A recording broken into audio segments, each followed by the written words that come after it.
Refused to help my so-called best friend with his honeymoon plans after they excluded me from their wedding guest list. I've, 37 male, been pretty close with John, 38 male. We met at a job in my mid-20s and were pretty regular company up until the pandemic, where our hanging out, including a circle of mutual friends, has taken a decline but isn't extinct.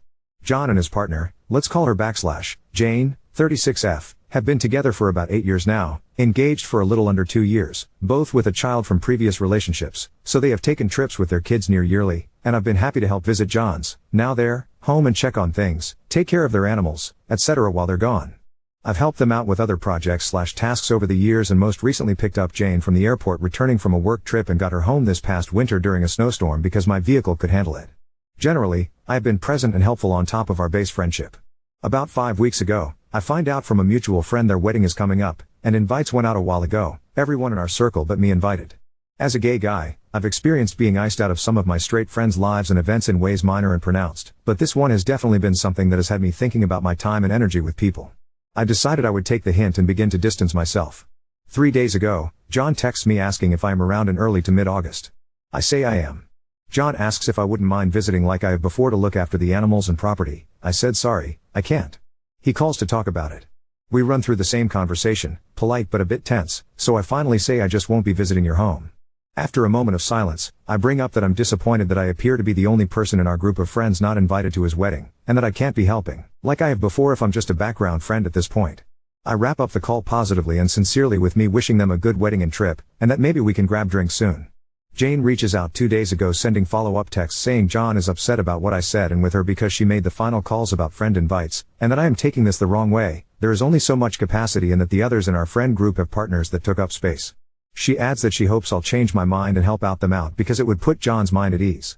I'm not entitled to the company of others or invitations to anybody's events, but am I wrong for setting my own boundaries in response to theirs? I try not to frame my friendships as transactional, but they obviously want something out of me here despite their not inviting me and then avoiding even bringing it up with me until they needed help with covering their honeymoon. Update 1. Yesterday afternoon, a few days after John made the initiating contact that led to this altercation, he reached out by text telling me the following. I want to take you up on that drink tomorrow if possible, and I want to apologize for my royal fuck-ups in person. I agreed to meet. After we kicked off with a round of shots, John's first line was that he failed me as a friend in this situation. With non-family invites, Jane apparently seemed very preoccupied with a philosophy of couples over singles at the wedding, and he had previously voiced that he felt it was exclusionary and silly, but I guess Jane prioritized couples on the first round of friend invites and told John that it will be easier to fit in others after receiving RSVPs. John backed out and says he felt that going along with her initial plan of inviting the rest of our circle, who are, God bless them, coupled up, and not me, and had faith the RSVP thing would materialize. She ended up using the bit of space to plug in some more family. John admitted he basically folded and felt ashamed enough that he could not find a way to tell me. He knew reaching out to me about that favor was a risk but took it anyways because he wanted someone he could trust, and my response was a materialization of everything he feared would happen, and in his words, deservedly so. He told me a wedding should be a gathering of your family and company who have been a part of your lives and who you want to be part of your lives, and I fit that bill to him by any measure. He, trying to accurately paraphrase, said I've done more than most of the people on the guest list for him and his family over their relationship, including help making memories with trip coverages and helping build their back deck with him to share meals and host events over the last 6 years. He got visibly upset when he said, with the shot and the drinks we were sipping on kicking in, that he can't believe Jane even considered holding my single/dating status against me after I got her home safely during a snowstorm earlier this year, and that he did not more adamantly confront that bullshit reasoning the instant she voiced it. He is even more pissed for Jane reaching out to me in the manner she did after my original phone call with him. John acknowledged it would come off as hollow at this point, but after a few exchanges with Jane said there would be no more nonsense and I would at least get a proper invite and +1 if I wanted, and they would make it work if it was even desired by me at this point. He said he is not going to try to do panic damage control but will be upfront with our circle. One has already dropped the wedding and I guess another couple has said something else, by his reporting, like he was with me for his faults, because he and Jane deserve the blowback and he needs to earn trust back, if it's at all possible. He has also made it Jane's problem to find a friend who can come out 9 days in a row to care for the home and pets. With a smirk, he said she's having a hard time securing it, and may likely have to hire help. I told John the first really appreciated his owning up to this, and it was good to see the friend I had shine through here. I told him that I have always appreciated him and Jane's friendship, so it hurt when I was excluded and not even addressed. I felt that close enough anyways, and I obviously don't mean to complicate his wedding. I've always thought him and Jane were great for each other. Earnestly, I have supported them as best as I can, and I've been confused about what I have done or haven't done to be iced out.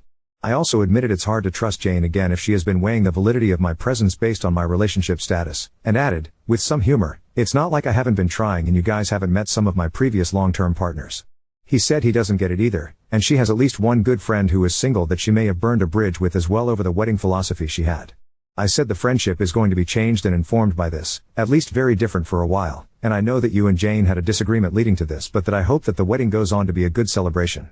I informed him it feels best to take a pass on the invitation, but he said if there was a change of mind, up to the last minute, to let him know, which was kind and he wasn't desperate/pushy about it. John said the fault is his for not stepping up on my behalf, that he is sorry, and while he feels, I wouldn't expect otherwise, and I agree, he is very lucky to have her in his life and thinks their marriage is a positive development for them. He even told her this whole situation will have him questioning and second-guessing her judgment on social matters with his friends for the foreseeable future. By his reporting, but a credit to their relationship, this was quite a blow to her to hear from him, but she accepted and apologized for after their arguments about the subject. Before we parted ways in the parking lot, we gave each other a bro hug, and John's voice broke a bit when he said he is sorry one last time, and I think mine did too when I forgave him. It was legitimately surprising and therapeutic to have John be so frank and accountable, but not unlike the friend I've known for most of my adult life. It was bittersweet, being all things considered a makeup but also a breakup of sorts to what was previously an unquestioned and assumed strong trust and camaraderie. Maybe we can get there again. It seems possible, and it'd be nice. I'm sitting here after weeks of big feelings stewing on a different shade of big boy feelings now. Thanks for processing with me, Reddit.